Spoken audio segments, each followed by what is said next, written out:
राज्यात सर्वत्र पावसाचं धुमशान. मुंबई, ठाणे, पालघरसह रायगडला पावसाचा रेड अलर्ट.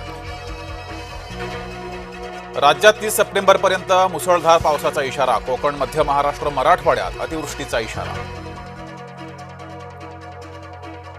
छत्रपती संभाजीनगर जिल्ह्यात मुसळधार पाऊस. कन्नड तालुक्यातील शिवना नदीला पूर. नाशिकमध्ये रात्रभर संततधार पाऊस. गंगापूर आणि दारणा धरणातून विसर्ग सुरू.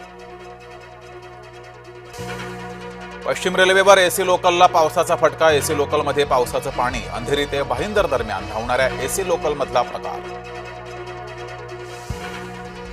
बीडमधील समता परिषदेचा आजचा मेळावा तुर्तास रद्द. पूरस्थितीमुळे मेळावा पुढे ढकलला.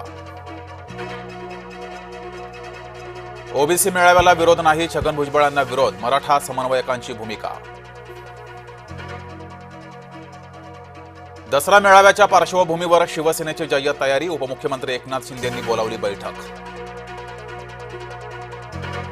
पंतप्रधानांना मदत द्यायला प्रस्ताव कशाला हवा? उद्धव ठाकरेंचा भाजपाला सवाल. दिवाळीपूर्वी शेतकऱ्यांना मदत देण्याचा सरकारचा प्रयत्न. उपमुख्यमंत्री एकनाथ शिंदे यांची प्रतिक्रिया.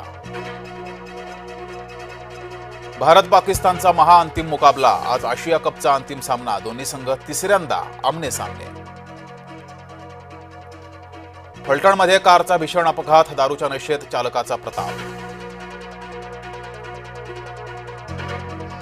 अभिनेता विजय थलपतीच्या रॅलीत चेंगराचेंगरी. चेंगराचेंगरीत 39 जणांचा मृत्यू. तामिळनाडूच्या करूरमधील धक्कादायक घटना. बुलढाण्यात दुहेरी हत्याकांड. पोटच्या मुलानं आई वडिलांना संपवलं. मुंबई गोवा महामार्गावर खड्ड्याचं साम्राज्य. रस्त्याच्या दुरावस्थेमुळे वाहन चालकांची कसरत. पर्यटकांसाठी आनंदाची बातमी. ताडोबा सफारीच्या दरवाढीचे फक्त अफवा.